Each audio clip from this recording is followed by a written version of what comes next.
ان کو مدعو کیا اور جی ایچ کیو میں اور بہت اچھی بیٹھک ہوئی, بہت لمبی بیٹھک ہوئی. چیف آف آرمی اسٹاف نے اس آپریشن کے حوالے سے, ٹی ٹی پی کے حوالے سے, فرقہ واریت کے حوالے سے اور مطلب جو اپنا خطاب کیا اس میں تمام علماء کو تفصیل سے بات کی, سنا بھی اور سنایا بھی. اب اس دوران جو آئی ایس پی آر کی طرف سے اعلامیہ جاری ہوا ہے اس میں جو ہے وہ اپنا chief of army staff general Syed Asim Munir نے کہا ہے کہ اس بیٹھک کے دوران علماء کرام و مشائخ نے متفقہ طور پر انتہا پسندی, دہشت گردی اور فرقہ واریت کی مذمت کی. علماء کرام و مشائخ کا ملک میں رواداری, امن اور استحکام لانے کے لیے ریاستی اور سیکیورٹی فورسز کی انتھک کوششوں کے لیے اپنی بھرپور حمایت جاری رکھنے کا عزم کیا. اسلام امن اور ہم آہنگی کا مذہب ہے اور بعض عناصر کی طرف سے مذہب کو مسخ شدہ تشریحات صرف ان کی ذاتی مفادات کے لیے ہیں جس کا اسلامی تعلیمات سے کوئی تعلق نہیں ہے. یہ علماء کرام کا کہنا ہے. اب چیف آف آرمی چیف نے انتہا پسندوں اور دہشت گردوں کے ذریعے پھیلائے جانے والے گمراہ کن پروپیگنڈے کے خاتمے کے لیے مذہبی علماء سے فتویٰ یعنی پیغام پاکستان کو سراہا. آرمی چیف نے علماء و مشائخ سے گمراہ کن پروپیگنڈے کی تشہیر اور اس کی تدارک اور اندرونی اختلافات کو دور کرنے پر زور دیا. آرمی چیف نے فکری اور تکنیکی علوم کے ساتھ قرآن اور سنت کی تفہیم اور کردار سازی کے لیے نوجوانوں کو راغب کرنے میں علماء کرام کے کردار کی نشاندہی بھی کی. فورم نے متفقہ طور پر حکومت پاکستان کی جانب سے غیر قانونی طور پر مقیم غیر ملکیوں کی وطن واپسی اور ایک دستاویزی نظام یعنی پاسپورٹ کے نفاذ اور انسداد اسمگلنگ, ذخیرہ اندوزی اور بجلی چوری کے خلاف اقدامات کی حمایت کی. فورم نے افغان سرزمین سے پیدا ہونے والی, یہ ہے ناظرین وہ اہم نقطہ, کہ فورم نے افغان سرزمین سے پیدا ہونے والی دہشت گردی پر پاکستان کے موقف اور تحفظات کی مکمل حمایت کی. فورم نے پاکستان کے تحفظات کو دور کرنے کے لیے افغانستان پر سنجیدہ اقدامات کرنے پر زور دیا. فورم نے غزہ میں جاری جنگ اور غزہ کے نہتے فلسطینیوں پر ڈھائے جانے والے مظالم پر بھی غم و غصے کا اظہار کیا اور انہیں انسانیت کے خلاف جرائم قرار دیا.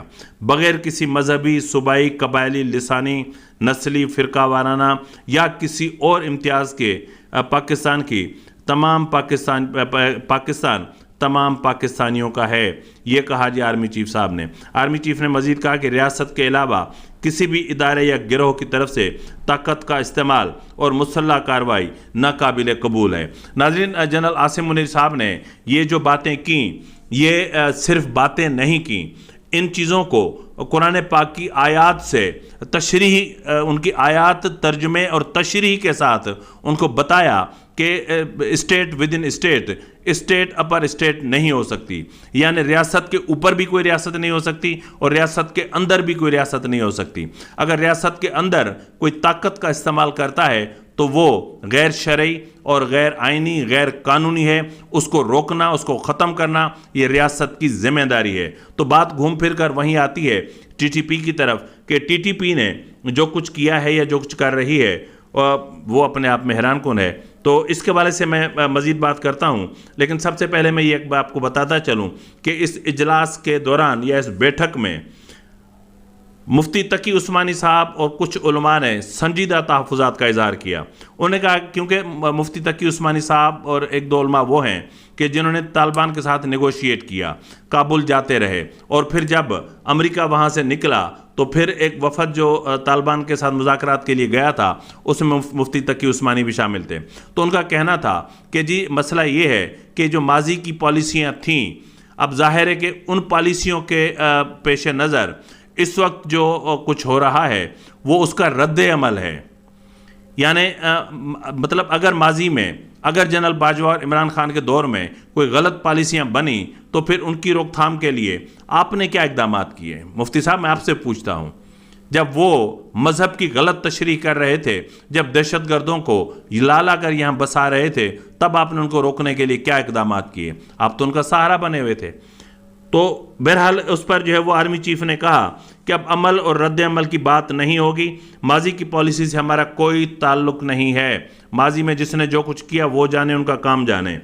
جو ملک میں گھس کر حملہ کریں گے ہم ان کا بھرپور اور پوری قوت سے جواب دیں گے، ان کو مسخ کر کے رکھ دیں گے۔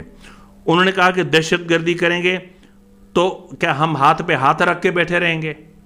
کم سے کم ان کی جو بھی دہشت گردی کی کوشش کرے گا ہم اس کا پوری قوت کے ساتھ جواب دیں گے، اور جواب دینے کی پوری طاقت اور صلاحیت رکھتے ہیں۔ انہوں نے کہا کہ جوانوں اور بچوں کے یہ دہشت گرد یہاں پر آ کر گلے کاٹیں، سینوں میں گولیاں اتاریں، قتل کریں، لوگوں کو مار دیں، تو کیا اس پر ہم خاموش رہیں؟ انہوں نے کہا کہ یہ خاموشی بہت بڑا گناہ ہے، یہ خاموشی گناہ ہے۔ انہوں نے کہا کہ ملک میں ترقی اور معاشی استحکام کے لیے ضروری ہے کہ دہشت گردی اور دہشت گردوں کا خاتمہ کیا جائے۔ تو اس لیے آج جو گزشتہ روز جو یہ بیٹھک ہوئی تھی اس میں یہ سارا معاملہ سامنے آیا۔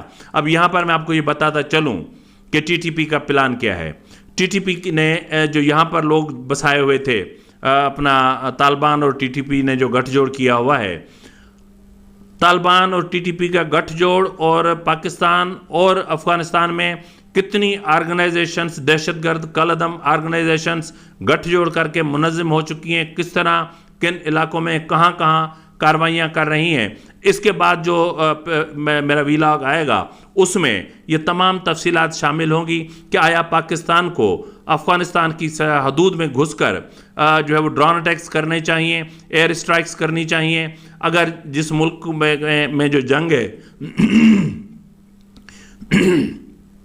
جس ملک میں جنگ چھیڑ کر امریکی معیشت زمین بوس ہوئی تو کیا پاکستان اس ملک کے ساتھ کوئی جنگ کر سکتا ہے؟ تو سفارتی محاذ پر کیا کیا ہو رہا ہے، اور پاکستان میں کتنی آرگنائزیشنز ہیں جو ان کی سپورٹ کر سکتی ہیں، یہ اس کے بعد جو میرا ویلاگ ہے اس میں یہ تمام حقائق آپ کے سامنے رکھنے جا رہا ہوں۔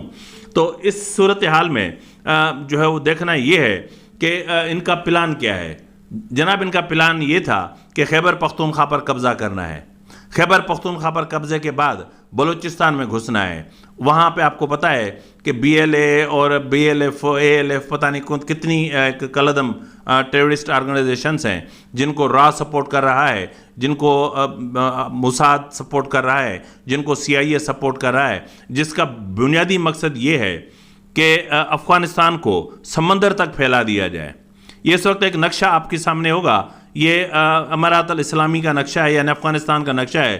اس میں آپ دیکھیں گے تو خیبر پختونخوا اور بلوچستان امارات اسلامی کا حصہ ہیں۔ کمال ہے یار، مطلب اتنی پلاننگ انہوں نے کر رکھی ہے، تو اس کا جواب دیا جانا چاہیے۔ ناظرین آخر میں مختصر بات کروں گا کہ اسٹیبلشمنٹ سیویلینز کے ملٹری ٹرائل کے حوالے سے انتہائی سنجیدہ ہو گئی ہے، اور ان کی پوری کوشش ہے کہ سپریم کورٹ اپنا فیصلہ واپس کرے۔ یہی وجہ ہے کہ سپریم کو اپنا سینٹ سے اب جو مخالفین تھے ان کو نکال کے اور پھر قرارداد پیش کروا کے اور سینٹ سے اس کو منظور کرواتے ہوئے سپریم کورٹ پر دباؤ ڈالنے کی کوشش کی گئی کہ وہ سیویلین کے ملٹری ٹرائل کے متعلق جو فیصلہ سنایا جا چکا ہے 5 رکن بینچ کی طرف سے اس پر نظر ثانی کرے۔ اسی طرح جو ہے وہ سول سوسائٹی جو اسٹیبلشمنٹ کی اپنی پیدا کردہ ہے اس کے ذریعے بھی ایک درخواست دائر کروائی گئی کہ جو سویلینز کے ملٹری ٹرائل کے حوالے سے جو فیصلہ ہے اس پر غور کیا جائے، نظر ثانی کی جائے۔ اسی طرح خیبر پختونخوا اور بلوچستان حکومت کی طرف سے بھی اپیل دائر کی گئی ہے کہ فیصلے کو ایک بار پھر ریوزٹ کیا جائے۔ اسی طرح سندھ نے بھی جو ہے وہ ایک اپیل بھیج دی ہے، اور اس میں بھی یہی استدعا کی گئی ہے کہ یہ ملٹری کورٹس جو ہیں یہ بہت ضروری ہیں۔ تو وزارت دفاع نے بھی اس کے حوالے سے ایک اپیل داخل کی ہے، لیکن یہاں سوال یہ پیدا ہوتا ہے کہ آئین کہاں ہے؟ آئین میں جو پاکستان کے ہر شہری کو فنڈامنٹل رائٹس دیے گئے ہیں وہ کہاں ہیں؟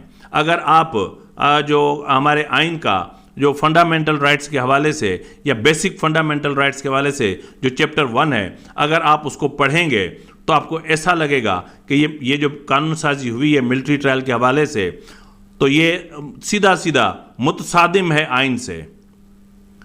ٹھیک ہے، جس نے بھی فیصلہ کیا، میں ان ججوں کے کردار پہ، معاملات پہ نہیں جاتا، میں صرف اتنا کہنا چاہتا ہوں کہ سپریم کورٹ کا یہ فیصلہ بہت اچھا تھا، بہت بڑا تھا، اور اس پر جو ہے وہ کم سے کم ہماری اسٹیبلشمنٹ کو سوچنا چاہیے تھا، اور ان کو مضبوط پراسیکیوشن کے ذریعے جو سویلینز کی انسداد دہشت گردی کی عدالتیں ہیں وہاں پر آپ انصاف کے حصول کے لیے کوشش کرتے. لیکن مسئلہ یہ ہے کہ جب آپ سویلینز کو بلڈی سویلینز کہتے ہیں تو بلڈی سویلینز کی عدالتوں پر یا ان پر آپ کو اعتبار کیسے آئے گا؟ فی الوقت کے لیے اتنا ہی. ملتے ہیں اگلے پروگرام میں، تب تک اجازت دیجیے. فی امان اللہ.